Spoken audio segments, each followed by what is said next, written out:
In 1994, director Frank Darabont and star Tim Robbins gave the world a darkly hopeful picture at what makes a life worth living. In 2025, we try a blended Scotch with a royal background. The film is Shawshank Redemption. The whiskey is Chivas Regal. And we'll review them both. This is the Film and Whiskey Podcast.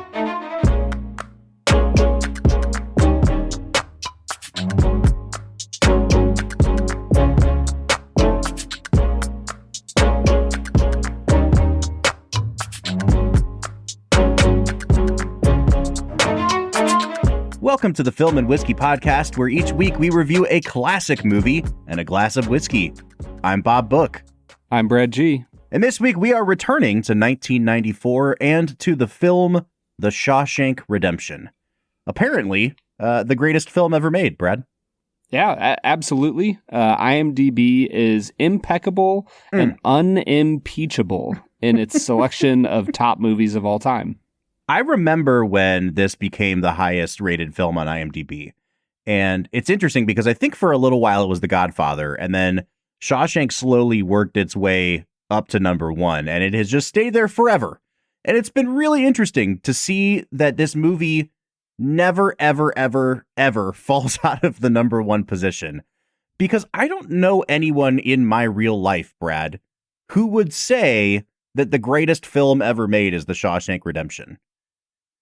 And so I've always wondered, is this a function of, everyone just thinks it's a 9, and because it's a 9, it's number one? I don't know, man. I think that's absolutely it. Because this isn't anybody's favorite movie of all time, but I'll bet you it's a lot of people's, fourth favorite movie of all time. And it has such a wide appeal. And it speaks to such a key element of the human nature, that desire to have hope, to believe in something beyond yourself, that it makes a lot of sense to me why this is so highly regarded. And I would say watching it again this time, I think that there's enough going on here from a technical standpoint that even some of the cinephiles out there can go, all right, Darabont at least knows what he's doing. Oh, yeah, 100%. This is the thing, though, is it's almost more, not infuriating, but confusing to me because it is such a good movie. But we're talking Citizen Kane levels of respect for this movie now. Once you start being named the greatest at anything, it automatically invites not just criticism, but a new layer of criticism. You can't watch this movie now without wondering why it's rated as the highest rated film of all time. And I think that that's the big struggle for me. And we'll get into talking about all this. Folks, welcome into Film and Whiskey. If this is your first time joining us, we talk about movies, we talk about whiskey. This season, what we're doing is we're throwing it back to season number 1. This is our 10th season on Film and Whiskey, and we chose to commemorate that by revisiting all of our first 32 films and seeing if we can apply some of the wisdom that we've learned from the, almost 400 movies we've done now, Brad? A massive amount of movies, and probably it was 6 years ago now that we did it. So we have had a lot of intervening time. We've had children, we've had new jobs. There is so much that has happened in our lives. We survived a pandemic. There has been so much that happened in our lives. I think it's worth a revisit to see kind of where we're at. To take a temperature check on ourselves as well. That's true. The movies have not changed, but we have, Brad. Exactly. And what's funny? I've gone back and listened to some of our season 1 episodes and did not do it for today because this is a movie that I don't know if our opinions have changed too much on this film, but our conversations on the films from season 1, I find have held up pretty well. I think we knew how to look at a movie and dissect it even back then. What we're really doing is we're revisiting these for the whiskeys, folks. We didn't know what the hell we were talking about back in season 1, and it can barely be said that we know what we're talking about now, but at least I feel more confident having had as many whiskeys as we have. Yeah, I am very, very certain at what I lack knowledge in now, whereas before I just had no idea. Yeah, exactly. Well, on that note, maybe we should get into our first segment of the day, throw it back to the movies a little bit, and talk about... You were just going to say, let's go into the whiskey. let's go to Brad Explains. Brad's gonna give us the movie plot with only 60 seconds ticking on the clock. So let's go ahead and hear your take with this little segment that we call Brad Explains. Brad Explains is the part of the show where Brad breaks down the plot of the film that he has just seen, often for the first time. That is never going to be the case this season. We all know this by now. That you know of. How many times have you seen Shawshank, Brad? Honestly, I have only seen it maybe one time outside of for the podcast. Okay. So we'll say maybe 3. Twice, but yeah, so 3 or 4 times. The one time I remember watching it was at a girl I was dating in college. I was at her parents' house hanging out with them, and her dad had on Shawshank, classic, and they were cussing up a storm about something, and I remember the mom walking in and go, "Really? You guys are going to watch something with language like this?" And the dad just didn't say anything, and she looked at me and goes, "You're studying to be a pastor. Do you think this is okay for people to watch?" Oh no! And How did you get grouped in with? It wasn't even your choice, dude. 20-year-old Brad was just kind of like, I think cussing is a part of life, and she like walked away in a huff. It was very memorable. And there's Brad Explains, folks. We don't even need to talk about the movie now. All right, dude, you get 60 seconds to break down the plot of The Shawshank Redemption. Folks, if you haven't seen Shawshank, where have you been? I mean, I feel like everyone has seen this movie, whether it's on cable or YouTube Shorts or actually in a theater. Brad, 60 seconds and go. Shawshank Redemption is a film about a man named Andy Dufresne, which, first off, what a great name. Like, Just it's fantastic. like simultaneously super down to earth. Like, it's just Andy, but his last name is just like classy and awesome.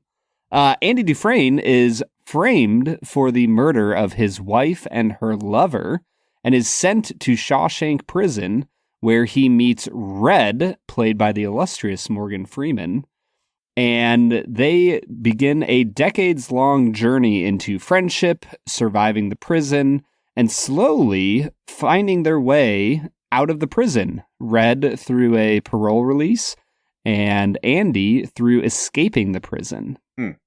Eventually, they find their way down to Mexico, where they're just two bros sitting with their ass in the sand, Bob. It basically becomes a Corona commercial right there. At Exactly. The end, It kind of does. Also, all I got to say is whoever was cutting Andy's hair was doing a horrific job in Mexico, because he looked sharp when he was in prison. And then when he's in Mexico, he just kind of looks like he has like this 90s like half fro thing going on. It is bad. Well, Brad, in true film and whiskey fashion, let's throw out whatever was planned today and let's talk about that. Because the ending of this film is such an interesting historical document. So at the end of the movie, as Brad said, Red gets paroled and he wants to make his way down to Mexico, where he believes that Andy is. Whether Andy made it, who knows? So he's on this bus. He's going to this border town in Texas, and the bus is rolling over these hills, and you hear the Morgan Freeman narration about how I hope. That's the last line that Morgan Freeman says, which is a great closing line, because throughout the film, he's talked about how you can't have hope in prison. Hope will kill you. Hope will drain you and leave you like his friend Brooks did. And so for him to come 360, or I guess not 360, but 180 on hope, it's a great character arc. And right then, it faded out and the credits rolled. And they tested the movie, and the audience was like, what the hell was that? You just put us through 2.5 hours of absolute hell inside a prison, and you want to leave us on the cliffhanger of I hope? They're like, no. We have to see the reunion of these two. And so they very hastily found a location that was supposed to be Mexico. They threw these two guys on the beach, and they filmed those last few seconds of the movie. So yes, his haircut is entirely different because that ending was not planned at all. Yeah, dude, you got to have the catharsis. What is hope if it doesn't have catharsis to, get you through? Exactly. What is hope if not seeing the payoff of your hope? Yeah, Americans. Am I right? Do you think the movie would have been as good, better, worse if they would have faded out with the bus rolling over the hills and him saying, I hope. Oh, the storyteller in me wants to say it's way better. Like, way better if it ends right there.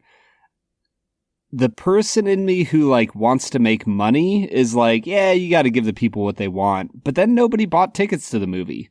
So I don't know if they were proven right. I think as a story, it works way better if you leave it on a cliffhanger. Although I think there would be parts of me that would be aggravated by that. Yeah. I mean, I think the best we can say about the ending is like, it certainly didn't hurt anything. Like, I don't walk out of that movie being like, oh, I wish they hadn't shown me the two of them on the beach. Like, It clearly works. And I think that's about the best you can say is this tacked on ending still helps the movie. And I think Darabont does a great job of allowing the narration to end. And it's almost as if Freeman has been narrating this whole story to somebody else sitting on the bus. Like almost like a Forrest Gump type of narration. I see it more as like a Brooks type letter. Like he wrote the letter back to the guys at Shawshank, sure, you know? Sure. Yeah, 100%. What I now wish would have happened was that you get to the end and it's Morgan Freeman talking to Tom Hanks, telling him the story of their time at Shawshank. Dude, the moment in Forrest Gump... Red did become my best good friend on that there bus ride. I know that we just recently rewatched Forrest Gump, but the moment in Forrest Gump where he looks at that poor woman and asks, was it an all-girls school or a boys and girls together school? And she gets one word in edgewise, and then Forrest just is back off to the races on his story. Worst active listener of all time, Forrest Gump. Oh, man. I think that Darabont does a great job that once the narration ends, he just lets the scene happen. There's like, you don't need anything else. You just need to see the two men hug and know the friendship that they have together. And he allows that to be it. So even if it's an ending you and I might not have like pined for, I think Darabont continues to show his directing chops, and he absolutely lands the plane so well. Yeah, totally agree, man. All right, let's get into talking about the movie itself. And Brad, I want you to help me be my psychiatrist today. Let me lay upon your couch and dissect what is it about this movie that, like, I think I'm just overthinking the movie. But there's something about watching this movie where, like, simultaneously, I'm like, wow, this is a really good movie and everything in it is working really well. But I have this nagging feeling in the back of my mind that's like, it's almost like if you were in like a screenwriting class and they were teaching you like how to write a perfect scene mechanically. Every scene in this movie feels like that. And I think that like you walk away and you can either say like it is a perfect movie because it did all the perfect things perfectly, or where I'm at with it, which is like, yeah, like I recognize that it all clicks and it all works really well, but it felt more like I was watching an exercise in quote unquote how to make a perfect movie. And at times, like, it really gets me and I am emotionally invested. And other times I'm like, I can almost see like the mechanically stamped out movie that you're making here. I don't know if that makes sense, but that's kind of where I'm at with this movie. Oh, it 100% makes sense. I remember a while back in the world of like famous preachers, Andy Stanley is known as like one of the most technically brilliant preachers. And I remember I was like, I've heard him like teach a few times on like leadership stuff. I've never actually just heard him preach. So I just, put on a sermon of his, and it was like 22 minutes, and it was the most perfect sermon I had ever heard in my life. And I didn't like it because it just felt way too structured and mechanical. And it's not even like his voice was mechanical, but like the way he hit the emotional beats of every point of the sermon was too perfect. Like he just knew exactly what he needed to do to draw the exact right emotions out at the exact right time. And I walked away going like, oh yeah, I don't like that. I want my preachers to be like normal human beings, not like pitch perfect communicators from the stage. And does that kind of capture what you're saying here? 100%. I just don't know if anyone else feels that way about this movie. Like, oh yeah, no, they don't. When I look at this movie, I'm like, I should think this is a 10 out of 10. And I kind of just go back and forth on like, is this an 8.5 or a 9 for me? And I don't know why, because everything about it is good and it works really well. And it gets you to where you need to go, and it does it efficiently. I just don't know why it feels like, you know, if you're talking to like a crunchy person and they're, you know, anytime you hear someone talk about like processed foods, like, yeah, or like a cookie cutter or something that's made in a factory, like this movie feels like it was made in the perfect movie factory. And maybe it's because I can't see like the humans at work behind it, that it feels almost like robotically perfect to me. I think for me, the thing that helps it transcend that is the relationship between Freeman and Dobbins. Like, I think that they, Robbins? J.K. Dobbins?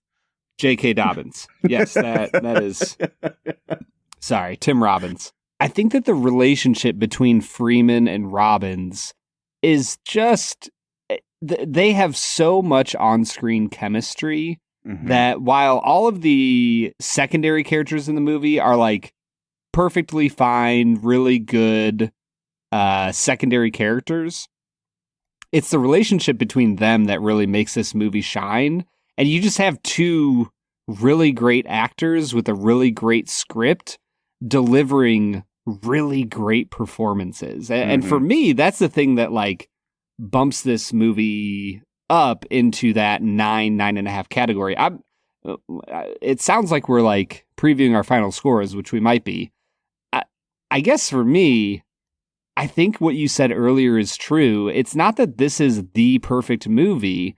It's just that nobody can ever find any like real flaws with it, and it's really enjoyable. Yeah. Like that, like Citizen Kane, you can't find any flaws with it. And you and I find it enjoyable, but there's a lot of people who might not find that style of movie super enjoyable. It's hard to imagine a human being in America who would not just have fun with this movie, who would not enjoy the journey that it takes them on. Yeah. All right, well, maybe let's talk about like the stuff in the movie that really works well then. I don't want to just spend all day trying to figure out why I have a gripe with this movie, because a lot of it does work really, really well. Tim Robbins is very good in this movie. I actually think that my favorite version of Tim Robbins is either like super cool, calm, collected, like when he's kicking back while the opera's playing, or when he's impersonating the made up guy when he's in the bank at the end of the movie and he's about to get all his money. He's fantastic in that kind of role. He's also really good when he's like completely unhinged from reality. And after he comes out of the hole for 2 months and he's just sitting in the yard with Red, and you think he's going to go kill himself. Like that's the way the movie's going, but right before his prison break. And he seems like he has completely lost touch with all reality. It has shades of his character from Mystic River. And I think Tim Robbins is so good at playing unhinged that those are my two favorite dynamics of the Andy Dufresne character, for sure. Easily. Andy Dufresne as a character starts in one place as being cold and prickly and unreadable, and ends in a place of being like warm and prickly and unreadable. And like, you can just tell that like Red is the only person who really understands him. And even he is like, I don't quite know what this guy is going to do next, but it's like a car crash. Like I can't turn away and watch anything else. Those are honestly like some of my favorite moments in the movie too, because I don't want to say the movie gets predictable, because I think we've all seen it so many times now that we just know what's coming. But there are beats in Andy's character where you don't understand why he's doing what he's doing, like the opera thing. Every now and then, he just gets this impulse to, like, it's not even sticking it to the man. He wants to experience the feeling of life and freedom again. And out of nowhere, he'll just decide, like, it's totally worth it for me to get thrown into solitary to do this thing. It doesn't really advance the plot of the movie much. It's a nice moment. But those are some of my favorite Andy Dufresne moments, because he's acting in an illogical way, and that's when he's at his most human. Exactly. And that's the beauty of a character breaking character, if you will. Mm-hmm. You know, if you're writing somebody, it's always attractive to have a character who's disciplined and intelligent and principled and knows who they are. But it's those little moments where life breaks in and the joy of just being alive shines through. And you understand that for them, life is about more than just discipline and intellect. It's about living life to the fullest. It's about listening to opera in the middle of a prison and making, 500 prisoners listen with you. It's just those moments bring so much life and beauty, not just into the story, but to the viewer as well. I think it's reasons like that this movie is so widely popular. All right, let's talk a little bit about Morgan Freeman, because no disrespect to Tim Robbins, but like Morgan Freeman is really the star of this movie. Like, this is the movie that makes Morgan Freeman become Morgan Freeman. So he's nominated for Best Actor for this movie. Obviously well-deserved. There's not a lot we can really say that's going to be novel here. I didn't remember how much heavy lifting he had to do in some of these scenes, though. Like, there are a few scenes in this movie where the writing is really quite bad and like soap opera-esque. The scene right after Brooks kills himself, when they've finished reading the letter and, the one guy's like, I don't understand what institutionalized means. What are you talking about?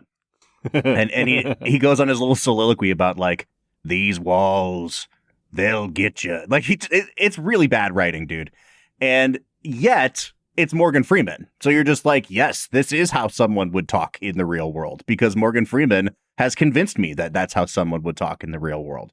It's a pretty revelatory performance. It's also, I think one of my favorite things about the movie is the way Freeman walks around the prison like he is the sun and everyone else orbits around him. Like, he talks about Andy Dufresne, like one of the reasons why I like him is because he just walks around like he owns the place. And I think the unsaid quality is, I respect Andy because I also live my life like that. Mm-hmm. And the way that Morgan Freeman just so casually walks around, you feel that sense of gravitas and weight that he carries of knowing that he is going to be in this prison his entire life. So he might as well make it his home. Mm-hmm. And Andy kind of portrays the, if it's a yin and yang type of proposal, and Red offers us the negative half, Andy offers us the positive half of like, this prison isn't my world, and I'm going to live as if it is not. And it's just cool to see the two characters kind of not clash, but as they become friends, you see that the motivation for how they walk around the prison and interact with the other prisoners is very different, even though it leads them to similar external factors between themselves and others. All right, let's walk down the cast list a little bit here, because I really want to spend time talking about Bob Gunton as the warden. I remember the warden, obviously. He's like the chief antagonist of the film. I didn't remember how good of a performance it was. It is like, dude, lights. It might be my favorite performance in the whole movie, because it is you could go like full Jeremy Irons in Lion King Scar level scenery chewing if you wanted to. And he indulges himself in chewing some scenery a little bit, but it's not over the top.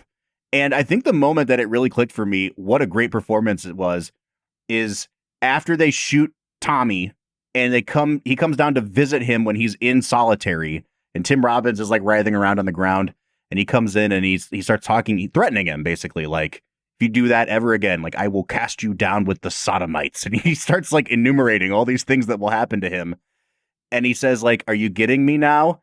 And then his complete transformation of his countenance into, or am I being obtuse? And I was like, oh my God, like, this is the greatest screen performance I've ever seen. It's so good, Brad. Dude, one of my key takeaways from this viewing, he's one of the best villains Ever. we've seen in a movie. Ever. Like, he is up there with like a Nurse Ratched type of villainy and just so freaking menacing and evil. And I just couldn't get this thought out of my head of like how much power he projects every moment that he is on screen in the movie, and how a man with so much power would never expect that he would be betrayed because he runs his own little world. He feels like he is the god of this place and that nobody could ever get one over on him. And because of that, somebody like Andy Dufresne is able to do just that. But man, what a great villain and an incredible performance. And then on the other hand, you've got like every other character in the movie who is just a cookie cutter supporting person in a cast of characters, and they all do quite well. Like I really love William Sadler in this movie. He's really, really good. Clancy Brown is, I think, an interesting character, you know, as the muscle behind the warden. Yep. I don't really think anybody else in this movie stands out to me, Brad, but please, you have the floor if you'd like to call out anyone else's performance.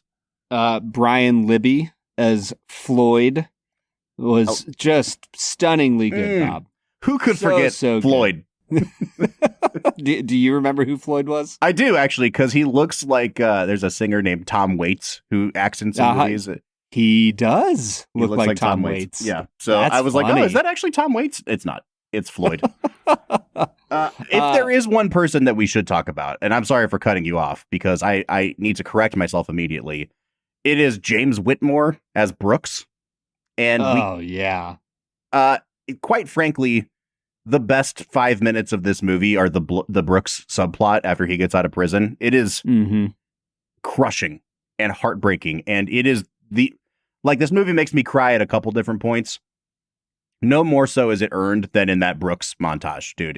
Like the voiceover work that he does there, unbelievable. The score by Thomas Newman, unbelievable. Like I really think that if we're just talking who has the best 5 minutes in this movie, it's James Whitmore. Which is impressive in a movie that has Morgan Freeman narrating. Right. Yeah, Whitmore knocks it out of the park with his role. I think what makes him such a compelling figure is that you don't really know what got him into prison, but it's one of those performances where you're like, he plays a character that you just don't know how he could be in prison, and you want him to have freedom, but you don't realize until he gets it and you get to watch him have freedom that his freedom is going to cost him everything. Yeah. And it's just such a well-written character, a well-portrayed character. I'm absolutely with you, dude. He is incredible in this movie. Well, and then you get the great line after they finish reading his letter where Morgan Freeman just says he should have died in here. And that's one of my favorite moments of writing in the film because it's underwritten. Not underdeveloped, but they don't go over the top. No one's grandstanding. You understand what he means by that. It's like, this is where his family is. This is where he was appreciated. This is where he was respected. This was his home. He should have been in here to die. There are moments in this movie, Brad, where I'm like, this is a truly, truly great film. Yeah, and I think one of the reasons is because they do such a great job of building up Red's little collection of people, of inmates, as a family. They all have their roles. They all have different elements that they add to the group.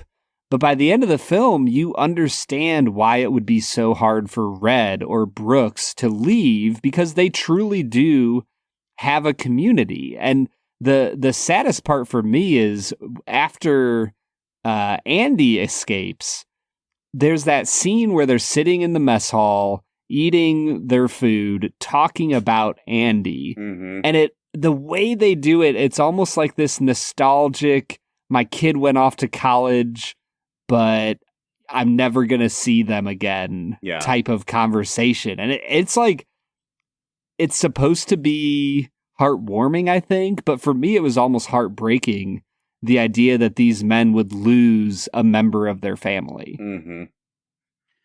All right, man. I think this is a good spot for us to hit pause because there's just so much to talk about with this movie. It's a great movie at points. It's a movie that still frustrates me.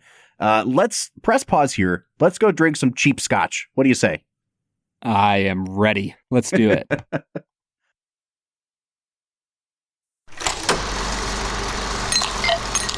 All right, so today we are checking out Chivas Regal, 12 years old. Now, I have not tried Chivas Regal, Brad, since season number 1. I cannot honestly say that I've ever gone back to this bottle of whiskey. You don't just regularly keep a bottle on your shelf, Bob? I do not. So apparently, I'm on a couple different websites trying to learn about this blend of whiskeys, because this is a blended Scotch whiskey. It is 12-year age stated, and that actually means that all of the scotches in here are at least 12 years old. It looks like they're all actually like right at 12 years old. So I see a list of a couple different distilleries whose whiskeys go into this blend. We don't need to name them all, but there's definitely some Spacesides in here, Brad, and you and I really like Speyside Scotch because it has, I don't know, more of a floral, kind of light, breezy flavor profile to it than a lot of other scotches do. And we can jump right into this, man. This is a cheap scotch. It is 80 proof, right? Yep. 80 proof. Yep. 40% ABV. I don't think we need to give it any more introduction. I said everything about the Speyside because you can immediately pick up some of those Speyside notes on the nose here, Brad. Yeah, for sure. This is like nice and fruity. For me, it was like a dark cherry. There's honey. There's a little bit of orange zest. It gets a tiny bit cinnamon-y for me. It's got really nice things here on the nose. For a cheap blended scotch, I am quite impressed. I'll give it a 7.5 on the nose. So outside of this episode, we've been recording other episodes recently, and Brad and I just tried a couple pretty distinct Speyside scotches. And what's funny is that, like, if you had just given all three of them to me in a blind tasting, I don't know that I would peg this as being, like, cheaper than the other two. Usually with cheap whiskeys, we can kind of tell there's, like, some sort of astringency there. Like, there's a little bit here, and I think for me, it comes across more as, like, a cigarette ash type note on this. But it doesn't seem like way out of the realm of possibility that this would be, like, a $50 Speyside scotch. I get melon, like, I definitely get, like, honeydew on this. I get a lot of just, like, bright apple juice and some, like, cheap sparkling wine. But I got chocolate shavings on this. I get a lot of vanilla. It's just a really, really pleasant nose. I'm going to give it a 7.5, Brad. Yeah, the palate is really, really nice. It's got like almost like a hazelnut praline vibe. There is some pepper spice going on, a little bit of that cinnamon. It's quite creamy, and the honey is there. The fruitiness kind of drops off a little bit for me and almost feels a little bit smoky. Mm-hmm. I like this a lot. It's not too. anything that's going to like blow me away, but it's another 7.5 for me. Do you think that this would fare better in a blind? Like, if we didn't know this was Chivas and we were just trying this, like, do you think that we keep coming back to like, oh, it's good for a cheap whiskey? I wonder if it would actually do better if we had no idea how much it cost or what the brand was. Yeah, 100%. I think that this would do extraordinarily well in a blind, and I actually have a friend who enjoys a good blind experience. I might set this up for him at some point and see where he is at on it. Now, with all that said, I'm with Brad. This is not like knocking your socks off, but it is super solid. It does tip a little bit into that sort of like ashtray taste at the very back end for me, that the fruitiness fades away, but it doesn't get super bitter. And the smoke, like a peaty type smoke, kind of takes over at the very end, which saves it from tasting like an ashtray. So I really appreciated that. There is an interesting note, Brad, that I almost get like a waxiness on my tongue after drinking this, which is something that doesn't typically happen. So I'm interested to see like what that leads to on our next few scores. But once again, I'm going to give this a 7.5 on the taste. I think the finish is where you start to see the 80 proof nature come through. Mm-hmm. It's decently watery. It doesn't last super long. The predominant notes are like barley and honey. Yep. A lot of the nice things that you had on the nose and the palate somewhat dissipate at the end. Still, though, like It is overall a pleasant finish, above average at the very least. I'll give it a 7 out of 10 on the finish. Yeah, I'm in a pretty similar spot, man. It's very thin on the mouthfeel. For me, the 80 proofness was present right at the tip of my tongue, but you get it as well at the back end. I don't know that this would make a great mixer. I actually think it's better as a sipping whiskey, but just a really low proof one. That has nothing to do with the finish, but I'm going to give it a 7 out of 10 on the finish. I'm going to come all the way up to an 8 out of 10 on the balance. I think this is actually a very well blended whiskey, and not just that it's mass produced, not just that it's 80 proof, but like no caveats to that. It is a really well blended Scotch. I'm going to an 8 out of 10 on the balance. I'm right there with you. 8 out of 10. I think they're doing an incredible job with the whiskeys they have of putting them together to get a really nice flavor profile. Now, when it comes to value, Bob, in the state of Ohio, the illustrious, beautiful state of Ohio, you will spend $30 on a fifth of this whiskey. Oh, 10 out of 10, dude. Like, I'm not even going to think about that. That's $30? Really? Yeah, this is $30. Yeah, dude, this is a 10 out of 10. I'm pretty close with you. I don't know if I'm quite at 10 out of 10, if only because like Monkey Shoulder exists, and I think that that's also a phenomenal value. I'll give it a 9 out of 10 though. I think this is a insanely good value at the price for what you are drinking. Yeah, I do think Monkey Shoulder is better than this, and Monkey Shoulder, I think both has more of like a Highland Scotch spiciness to it and also a sweeter finish than this. But if you can't find Monkey Shoulder, you can definitely find Chivas, and it's also going to be like $5 to $7 cheaper, it sounds like, than a bottle of Monkey Shoulder. So absolutely no reservations recommending this, Brad. I'm actually coming out to a 40 out of 50 on this. I am 1 point behind you, 39 out of 50. This is why I love doing this podcast. Like, this is freaking... Dude. You know what I mean? Like, if some bro on the internet saw that we gave Chivas Regal a 40 out of 50... Like, I feel like I could be bullied into lowering my score, but then having you right behind me with a 39, it's like, no, actually, this is damn good for a $30 whiskey. Yes, 100%. Do not buy it at the bar because you might as well just spend $30 instead of like 3 or 4 and get a whole bottle. We're at a 39.5 out of 50 on average.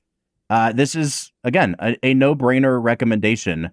Brad, if you had to put this in your, like, cheap whiskey pantheon, like where are we at? Let's say it this way. I gave you $100. You can only buy X number of bottles with your $100, and they all have to all be cheap whiskeys. Would this make the cut? Oh, it would probably be this or Monkey Shoulder, just because I don't know if I'd want to double up. But I do know that I like Scotch, and I probably would buy both. Monkey Shoulder, I just found, is $32 in the state of Ohio. So very similarly priced. I would probably buy this and Monkey Shoulder and then go buy 2 bottles of Rebel 100 and be happy. And just be done with it. I love it, man. All right, dude, let's get back into talking about Shawshank Redemption. What do you say? Let's get to it.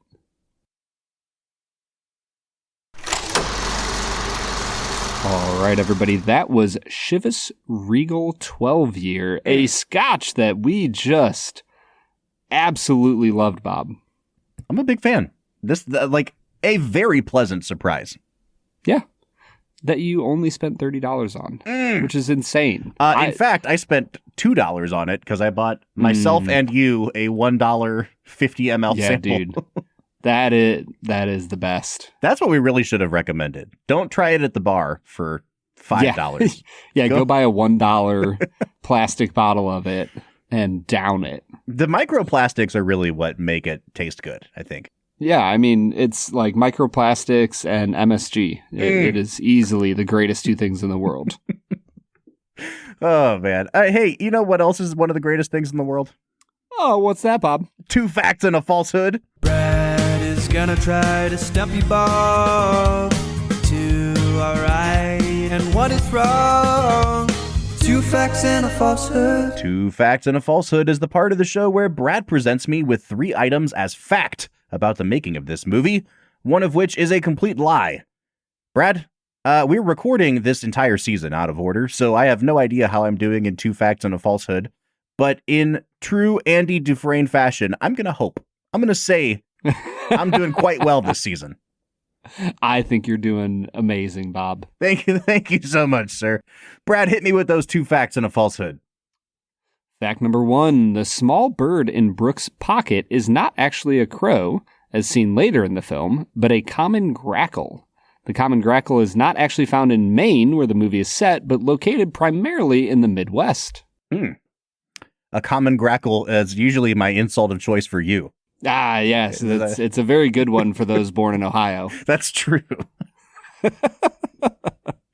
Fact number 2, in the close-up of Andy's hands loading the revolver in the opening scenes, the hands are actually those of director Frank Darabont. What? Later in the film, when Andy carves his name into the cell wall, Darabont's hands are used again for the insert shot.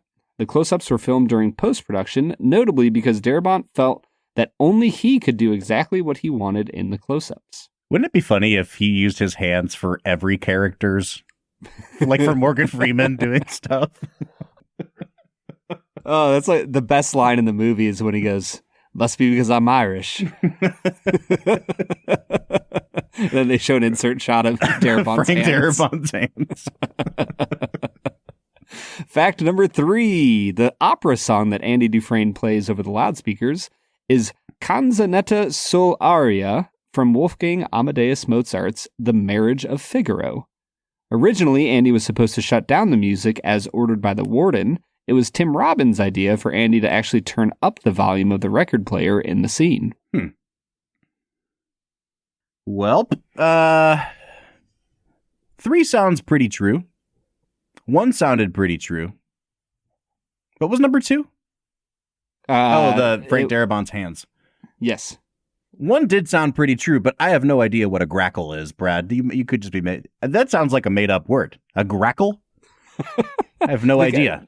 Look up the common grackle, Bob. It's a great little bird. I actually will right now. Thank you very much. Okay. Not to be confused with its cousin, the aristocratic grackle. All right. I've looked at the grackle. Part of me wants to say that's the falsehood because this thing has a blue head, and I don't remember that thing in the pocket having a blue head. I'm going to say for now that number 2 is the falsehood, but I will not be surprised if the grackle gets me today, man. The grackle 100% got you. Oh, no! The grackle! I'm surprised you knew what a grackle was. Well, I specifically had birds flying around my backyard, and I was like, man, what the heck is that bird with the blue head in my backyard? And I looked it up, and it's the common grackle. God bless and it. I've been holding on to that little fact, that little tidbit ever since.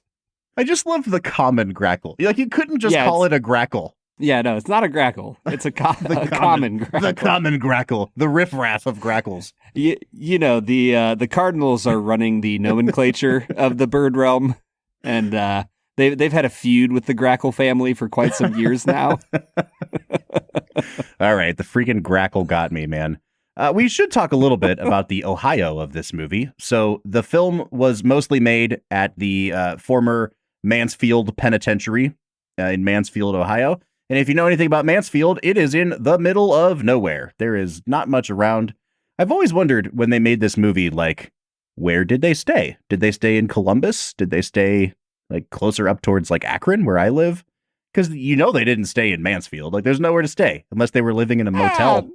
Mansfield is a nice town, Bob. That is so rude. I'm not trying to be mean. It's a town. It is definitely a town. Oh, but no, like Mansfield's bigger than a town. It's like a hillbilly Akron. Not to be confused with meth Akron, which is just Akron. I thought that was Barberton. This is hillbilly Akron. No, but see, Mansfield has now made itself like the tourism capital of like all things Shawshank. They still have the penitentiary open all the time for tours.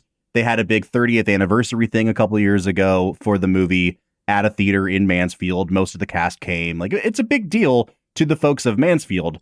I just have always wondered, like, do they understand that the reason that Mansfield Reformatory was chosen is that it looked old and dilapidated?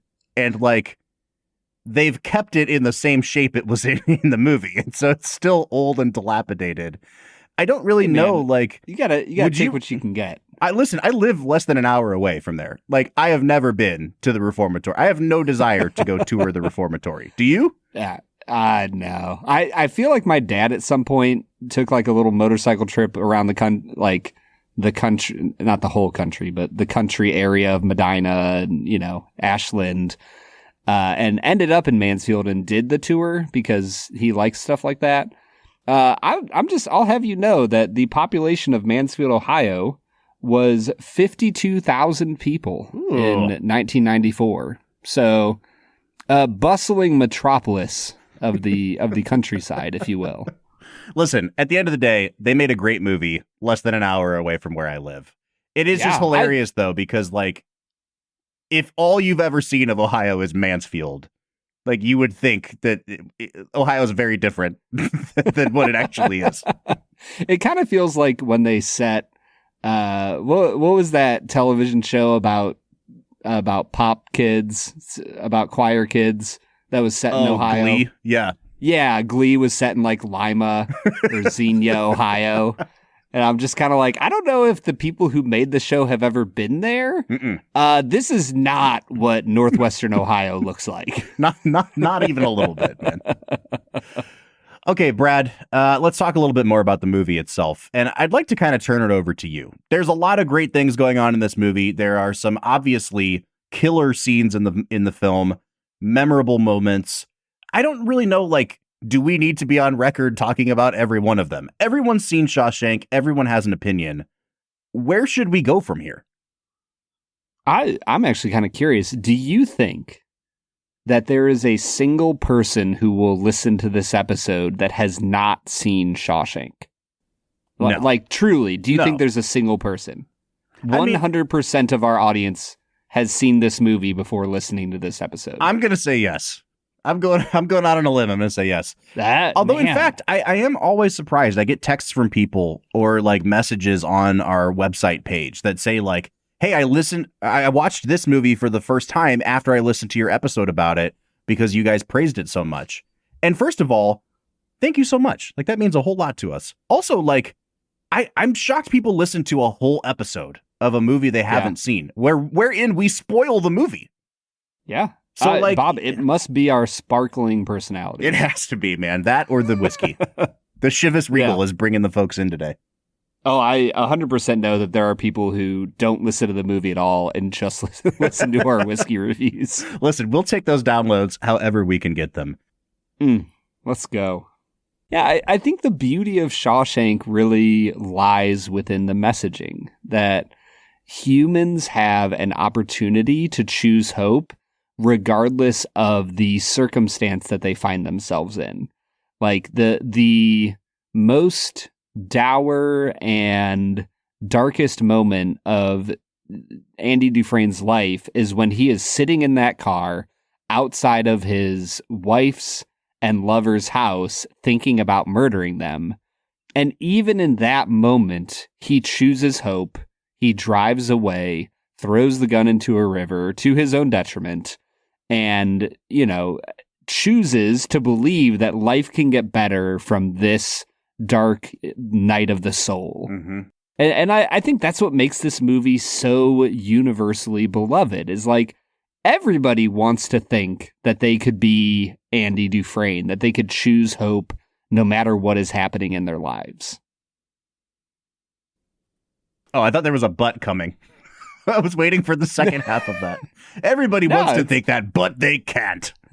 I mean, if we're being honest, they can't, because people aren't don't have as much internal fortitude as they think they do. Well, so that's a great segue, because as I'm watching the movie this time, I start thinking like, yeah, the message of this movie is incredible, right? And ultimately, the person that needs the message in the movie the most is Red. It's not Andy at all. Like, Andy just has hope. And so it's like a feature of his character, whereas Red's the one who goes on the journey of discovery and transformation.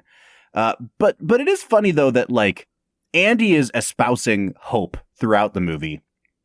But when you actually think of like all of the things that needed to happen for him to get out of prison, Like, I don't know if Hope is actually, you can't attribute all that to Hope. Like, he just happened to be in a cell that was next to the pipe that got you out of prison. And he just happened to never get moved cells. And he just happened to have enough time to like make that giant hole in his wall. And it never got discovered because of the poster that was underneath it. And also like, you know, if the warden had just let him get pardoned, like this whole movie doesn't happen, right? Like he only actually decides to escape after he's been completely shut down and after the guy that was going to stick up for him gets shot to death. And his hope is all the way drained at that point. And then he decides to escape. But it's like the tiny, tiny things. Red couldn't have done this, right? Like it only works because Andy is a genius. Andy is already doing the books for the warden. Andy already has a fake personality set up that he can just slip into. He has the blackmail on the warden so that no one can pursue him. Like it's a stunning number of coincidences. It's not just like, you know, he catapulted himself over the barbed wire one day and ran away. Yeah. Yeah, he's not pulling a Steve McQueen, right? Jumping a motorcycle over barbed wire. But then he's like, oh, but it's all, you know, it all comes down to hope. And it's like, it sounds like it came down to about 20 years of meticulous planning, my dude. It sounds like it came down to like an author writing a story with specific beats and like, you know, things that needed to happen to get us to the desired ending. Who knows? It is. I mean, but again, all of these things had to happen or this movie just does not like. The chief opposition to him in prison is the sisters, right? They keep calling them, forgive the term, but they keep calling them the bull queers, right?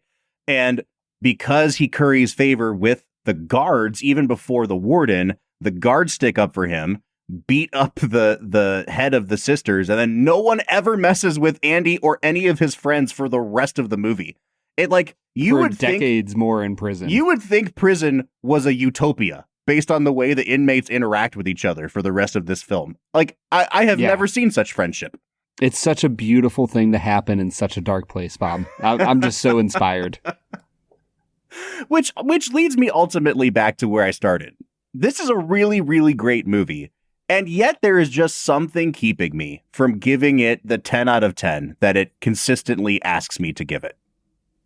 Is that your segue into Let's Make It a Double? Ooh! We're near the end of the episode, so thanks for listening to the Film and Whiskey Show. Let's pair another film with this one, even if it's a struggle. It's our final segment of the day, now let's make it a double. Let's Make It a Double is the part of the show where we pick a film to pair up with this one to make the perfect double feature. Brad, I am interested to hear what your Let's Make It a Double is, because I had mine in mind throughout watching this movie, and I cannot remember what it is right now. So I'm trying to remember. I hate when I do that, man. We're getting old. Oh, it's frequent anymore. Luckily for the Film and Whiskey Nation audience, I do remember the movie I thought of often throughout this film. I am going to pair it up with another prison escape movie. I am going to pair this with 2002's The Count of Monte Cristo. Ooh, Crisco. Yes, I apologize. The Count of Monte Cristo. By Alexandre Dumas. We got, exactly. I forgot that they mentioned that book in the movie, and they said it, and I was like, I was already thinking about that. One of my favorite classic novels, an absolutely spectacular book to read if you have not read it. Also, a really fun movie. Jim Caviezel knocks it out in that film. Man, I can't remember what I had picked. I'm so mad at myself. I think I'm going to go the really obvious route as a result. And I'm going to go ahead and pair this up with Frank Darabont's follow-up Stephen King adaptation, The Green Mile. A movie that we have not yet talked about on this podcast, which is wild. Really good movie. Yes. Again, Stephen King, Frank Darabont, prison movie, hope. What more could you ask for? I feel so good, boss. I'm not going to do the voice. I was going to do the voice, but I'm not going to do the voice. All right. So I've picked The Green Mile. Brad, once again, what was your pick? The Count of Monte Cristo. Monte Cristo. All right. Let's give this movie some final scores. Brad, I've been talking about it the entire time. I'm going to land at a 9 out of 10. And I don't know why I'm at a 9 out of 10. I want to love this movie more than I do. And for brief stretches, I do love this movie. And then there are also long stretches where I'm like, this is good. This is good. And that's about the best I can do. I'm at a 9. I'm actually with you. I'm at a 9 out of 10. I really love this movie. I think that they do a lot of beautiful things. I think that if you're learning how to write a script, there's lots of things you could learn here. The cinematography is great. Oh, yeah. Like that, the opening helicopter shot of like the whole prison yard going to the entrance where the bus is coming in is like beautiful. Do you remember who the cinematographer was? I looked it up. I can't think of his name right now. It's Roger Deakins, baby. That's right. It's Deakins. Good old Deakins. Good old Deakins. What a guy. The GOAT. My boy. My boy Roger Deak. So you're at a 9 out of 10. I'm at a 9 out of 10. Folks, what are we missing with Shawshank? What is keeping us from giving this movie a 10? Help psychoanalyze us. You can find us on all of our social media accounts: Facebook, Twitter, Instagram, TikTok, or YouTube at Film Whiskey. Or if you want to join the conversation, we are on our Discord server every single day, and you can join that server. There's a link to it at the end of every single one of our show notes. Next week, we're actually changing things up a little bit. We're going to be watching... So join us for that one next week. But until then, I'm Bob Book. I'm Brad G. And we'll see you next time.